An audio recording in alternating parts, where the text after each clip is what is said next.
Welcome to Dark Past Diaries.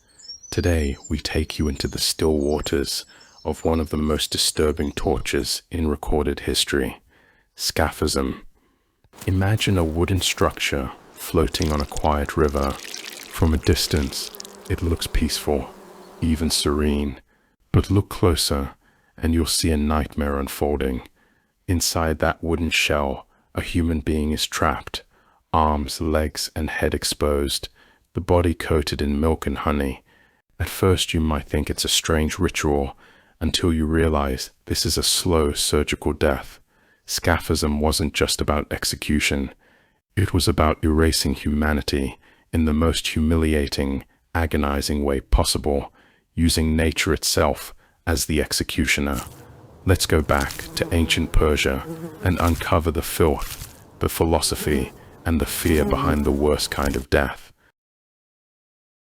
The word Scaphism comes from the Greek scaphe, meaning boat, and the method was as symbolic as it was sadistic.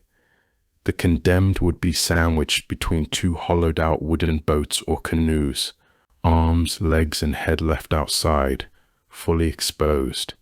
Then came the milk and honey poured over the body, especially the eyes, mouth, and genitals. This wasn't kindness, it was bait. Once the victim was force-fed milk and honey, beyond capacity, diarrhea would follow. The excrement attracted insects, flies, beetles, maggots, the sticky skin, the foul odor, the feces, everything designed to turn the human body into a living hive of decay. Over the next hours and days, nature did its work.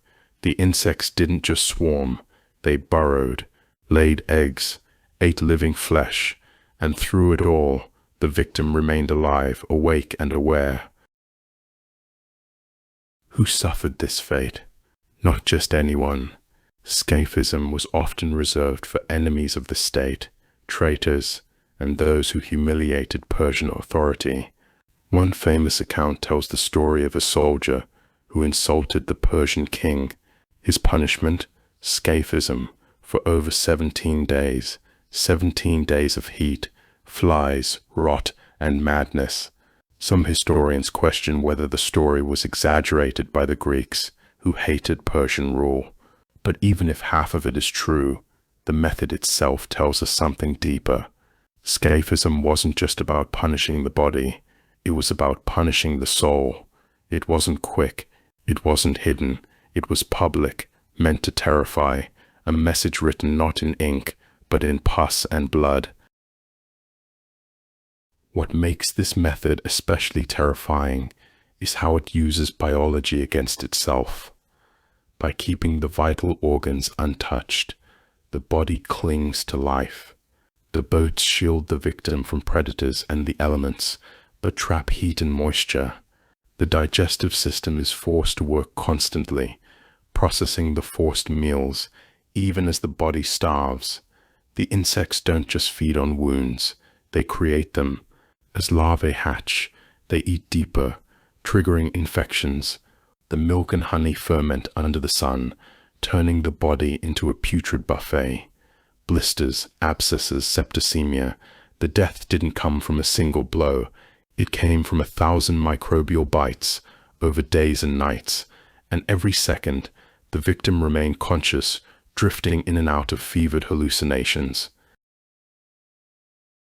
Scaphism wasn't just execution, it was performance. The victim was placed in a pond or a marsh where the smell could spread and the screams could echo. Onlookers didn't just pass by, they watched. This was theater, and the message was clear. Challenge the state, and you become nothing. The worst part, some executions were said to be delayed deliberately. The feeding would continue. The exposure to insects controlled, just enough to ensure the body would rot slowly, without slipping into unconsciousness too soon. Every movement attracted more flies. Every scream was met with silence. The body didn't just die, it transformed into filth, into a warning. Many scholars debate the accuracy of Scaphism stories. The main source comes from Plutarch, a Greek writer who lived centuries after the events he described. Some say the details are exaggerated, a propaganda tool to paint the Persians as monsters. Others argue that while the method was rare, it's too specific to be entirely fictional. And when you consider that other ancient cultures, from Rome to China, used equally grotesque forms of torture, it suddenly becomes more plausible.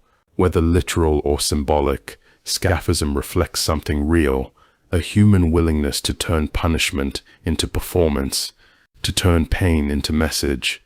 It may not matter if it happened exactly this way. What matters is that someone imagined it could. Scaphism may be ancient, but its psychology isn't.